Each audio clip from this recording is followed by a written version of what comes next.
झारखंड में कि जिस तरीके से अपराध का जो ग्राफ बढ़ता दिख रहा है, ये छोटी सी बात नहीं है। कभी चोरी की खबर, कभी लूटपाट की खबर और लगातार लूटपाट की खबर और चोरी की खबरों से झारखंड की जनता में एक सनसनी तो फैल गई है।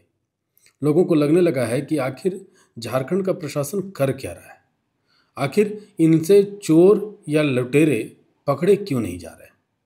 30 दिसंबर सोमवार को, मतलब साल के अंतिम दिन से एक दिन पहले, सोमवार को भरी दोपहर में 12:30 बजे आईटीसी कंपनी के फ्रेंचाइजी मैनेजर सुमित कुमार गुप्ता से 3 अपराधियों ने 13 लाख रुपए लूट लिए। उसे वह बचाने की कोशिश कर रहा था उन पैसों को, लेकिन अपराधी उन पर गोली चला दिए। एक गोली पेट में लगी, दूसरी गोली बाह में लगी। इसके बाद जो वहाँ पर बाइक लेकर के तीसरा अपराधी खड़ा था, उसके साथ सभी लोग पंडरा की ओर भाग गए। उससे 3-4 दिन पहले कांठीटाड़ में भी लगभग 13.5 लाख रुपए लूट लिए गए थे, और वो भी जो लूट हुई थी वो पेट्रोल पंप के कैशियर से लूटकर फरार हुए थे। ये जो मैंने 30 दिसंबर की घटना सुनाई, इसमें पता चला है कि रांची के ओटीसी ग्राउंड के पास आईटीसी कंपनी के अकाउंटेंट से 13 लाख रुपए लूटने वाली जो खबर थी, उसमें जो शामिल 3 आरोपी थे उनको गिरफ्तार किया गया है। शूटर अभी भी बाहर है। इस लूटपाट में कंपनी में ही काम करने वाला एक पूर्व कर्मी जो है वो मास्टरमाइंड निकला।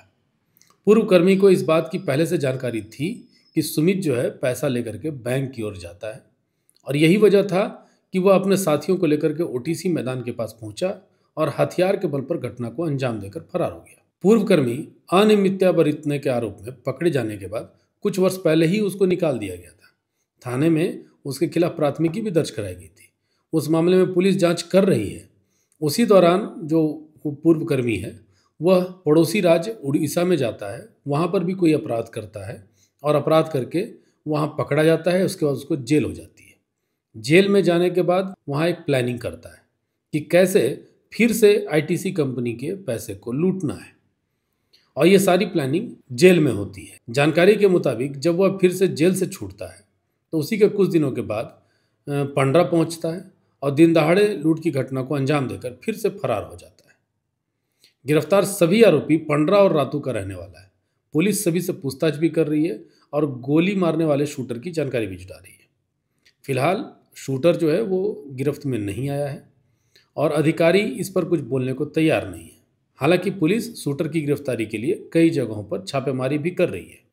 पकड़े गए आरोपियों से जब पुलिस ने पूछताछ की तो पता चला कि रामगढ़ का ही कोई लुटेरा गिरोह है, उनसे संपर्क करके मदद मांगा गया था और इसी गिरोह ने इन्हें हथियार उपलब्ध कराया था। इसके अलावा आरोपियों ने यह भी बताया है कि लूट की पूरी प्लानिंग जेल में ही तैयार की गई थी।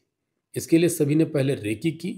लूट की घटना को अंजाम देने के बाद भागने का रास्ता भी पहले से ही तय कर लिया था। फिलहाल पकड़े गए आरोपियों से पूछताछ किया जा रहा है। अब देखते हैं कि क्या होता है। तो इन बातों से आपको समझ में आ रहा होगा कि राजधानी रांची में ये सारी घटनाएं दोपहर की है, और इसके बाद वहाँ पर पेट्रोलिंग वाले क्या कर रहे थे ये कोई नहीं जानता है। आखिर इतनी बड़ी घटना राजधानी में हो जाती है फिर भी कुछ नहीं होता है। हालांकि आपको हर एक चौक चौराहे पर पुलिस के लोग दिखाई देंगे, कभी हेलमेट चेकिंग करते हुए तो कभी किसी और चीज़ का अल्कोहल वगैरह का चेकिंग करते हुए। लेकिन जब अपराधी अपराध करके भाग रहे हैं तब वहाँ पर पुलिस वाले नज़र नहीं आ रहे हैं।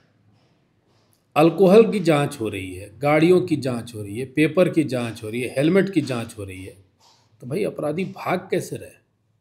ये सवाल तो है, और ये सवाल बहुत ही महत्वपूर्ण सवाल है। इसी तरह की घटना मैं रामगढ़ की बात करूंगा। यहाँ लगातार तीसरा दिन है जब चोरी की घटनाएं घटती जा रही हैं। लगातार तीसरा दिन है। इसी तरह से आप राज्य के किसी और क्षेत्र में जाइएगा, चाहे वो गिरिडीह की बात करेंगे, चाहे धनबाद की बात करें, हर जगह चोरी की घटनाएं आपको हमेशा देखने और सुनने को मिल रही है। पुलिस क्या कर रही है? क्या पुलिस की जवाबदेही नहीं है? क्या प्रशासन लाचार हो चुका है इन अपराधियों के सामने, इन चोरों के सामने, इन लुटेरों के सामने? जब यही सवाल जब सरकार से पूछा जाता है तो सरकार इन बातों पर चुप्पी साध लेती है। सरकार इन बातों से ध्यान भटकाने के लिए कभी कोई नया योजना, कभी कोई पुराना योजना, कभी कुछ और बातें, कभी कुछ और विवादें। इन चीज़ों को आपको अक्सर सुनने देखने को मिल जाएंगी। लेकिन जनता परेशान है, जनता सुरक्षा चाहती है, चोरों से सुरक्षा चाहती है, अपने जान की सुरक्षा चाहती है, अपने धन की सुरक्षा चाहती है। अपराध के मामले में सिर्फ इतना ही नहीं है, अपराध के मामले में महिलाएं भी उतनी ही असुरक्षित है। कभी बेटियों के साथ अपराध हो जाता है तो कभी महिलाओं के साथ अपराध हो जाता है। इन विषयों पर सरकार का ध्यान शायद जा ही नहीं रहा है। अगर इन विषयों पर सवाल पूछा जाए तो सरकार भी नाराज हो जाती है। आप अक्सर देखते होंगे कि जब सड़कों पर चेकिंग होती है तो कभी भी रैश ड्राइविंग के नाम पर कोई बहुत विशेष अभियान नहीं चलाया जाता है।